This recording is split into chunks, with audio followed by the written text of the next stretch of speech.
North Dakota Highway Patrol says 3 people are hurt after a fiery crash in rural Richland County. It happened yesterday afternoon.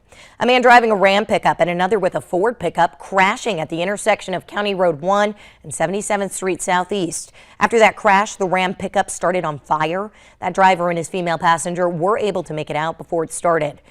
The driver and the passenger are said to have non-life-threatening serious injuries. The driver of the Ford's injuries are described as serious and life-threatening. He's also facing charges of failure to yield.